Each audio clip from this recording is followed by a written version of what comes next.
the Houston Texans. Finished 10-6, lost to the Chiefs in that tough playoff loss. They were up by 24 in the first half and lost. So a tough loss for the Texans there.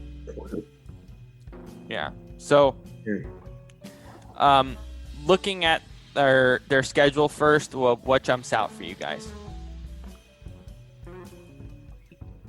Well, that first game against Kansas City will be interesting, to say the least. I mean, their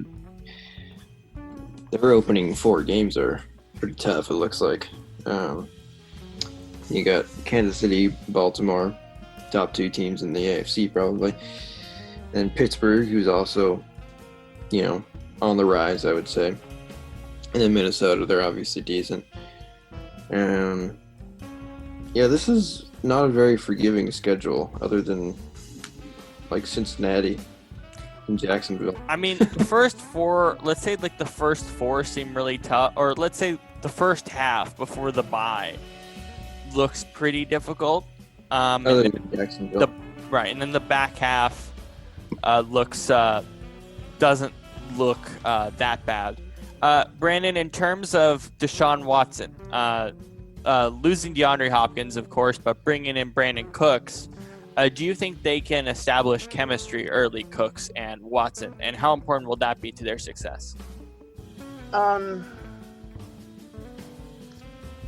don't know if it really depends that much, because I think Deshaun Watson is really good as a quarterback, and I think any good quarterback should be able to acclimate to the players they have around them and get it done, Shane, do you feel the same way about that? No. I mean, Deshaun is fantastic. I think he's a top 5 quarterback in the league, probably. Or maybe top 10. I don't know. Anyways, he's up there. But, just looking at this depth chart, I mean, there's, okay, if you look at last year, right, their whole offense was Deshaun and D-Hop. I mean, really, let's be honest. And now you're missing half of that, and your running game is not as good either. So, yeah, I'm not too hopeful about Houston this year. But, who knows? I could be wrong.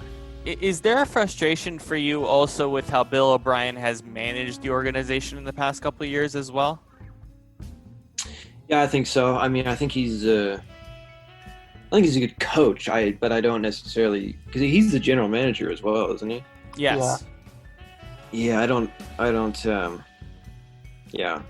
agree with a lot of his decisions personally in terms of, being a general manager.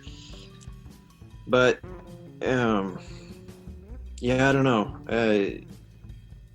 I think they should have someone else in there to, the only guy that should be the general manager as well as head coach is someone like Bill Belichick, who really is truly brilliant as a coach. And but just is Belichick even the general manager? He is. Huh. Yeah. I didn't know that. Actually, wait, no, I did know that because he had his whole dog thing during that.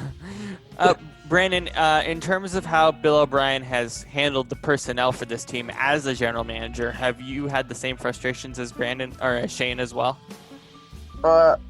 Yeah, because I think he's a decent coach, but an absolutely atrocious general manager.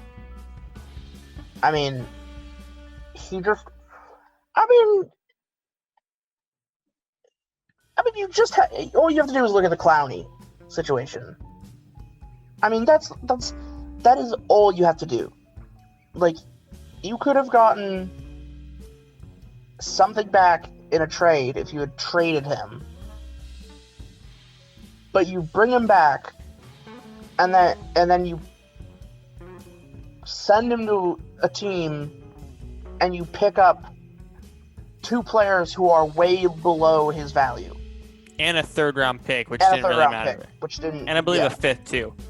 But let's not only talk about the Clowney thing that happened, 2 off seasons ago. Let's talk about that entire week, or maybe even that entire off season, right? You not only Clowney, but the Tunsil deal was weird because it probably would have made more sense to trade Clowney for Tunsil in terms of equal value than trading Clowney to the Seahawks for virtually nothing. And then Tunsil, but you gave away you gave 2 first-round picks and a second. True.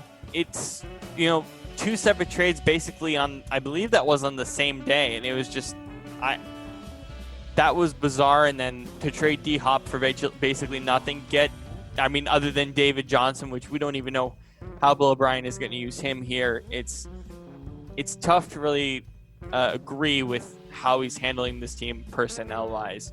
And it's made the team's future a lot murkier, especially for a guy like Deshaun Watson, who definitely deserves a better overall team and a better guy running the personnel department.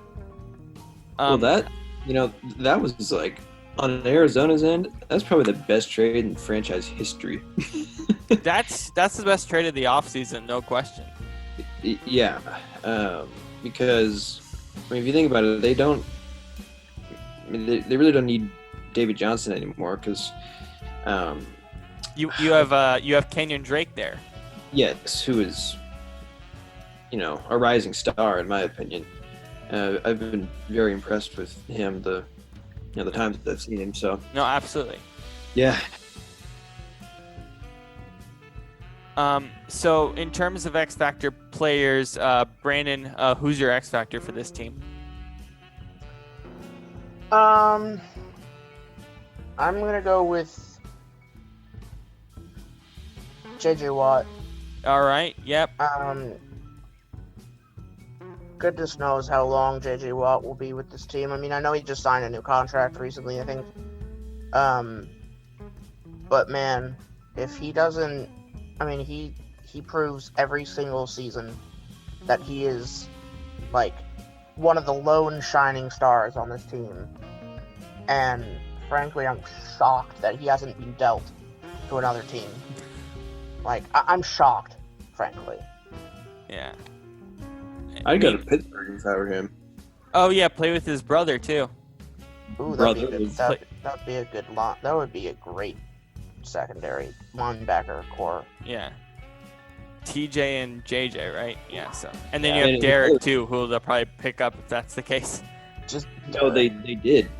Oh yeah, that's right. They did. They picked him up. That is right. Yes. Derek and TJ are both in Pittsburgh.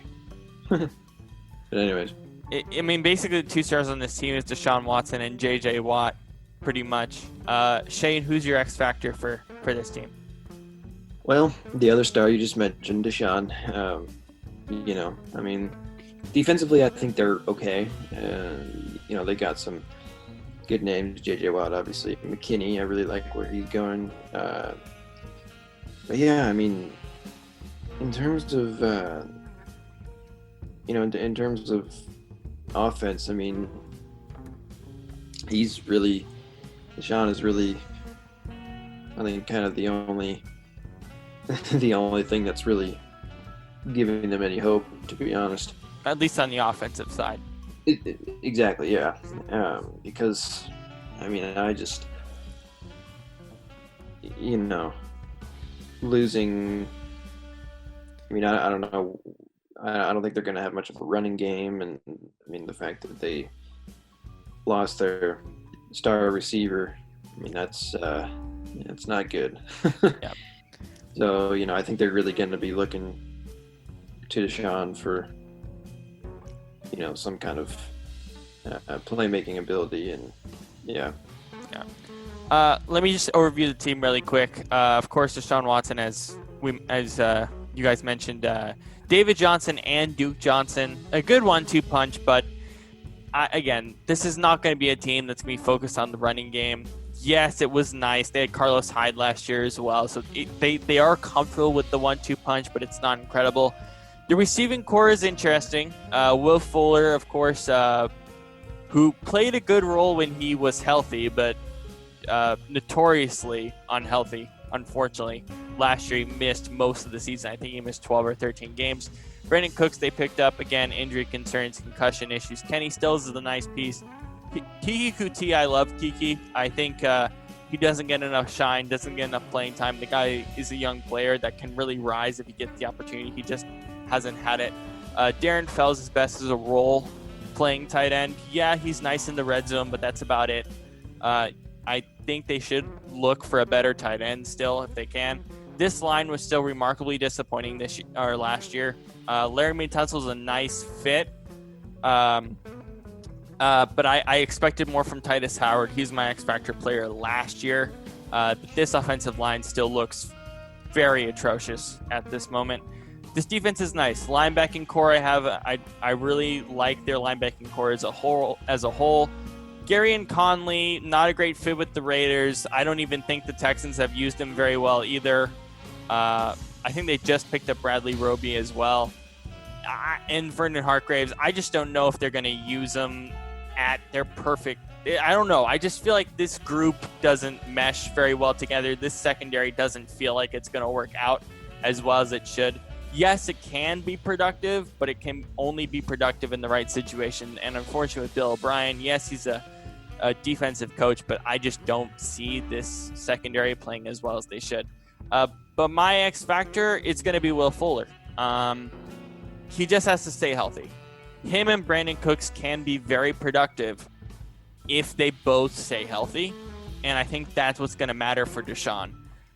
It's all about, do these guys stay healthy? And if they do, Deshaun won't have too much of a problem offensively.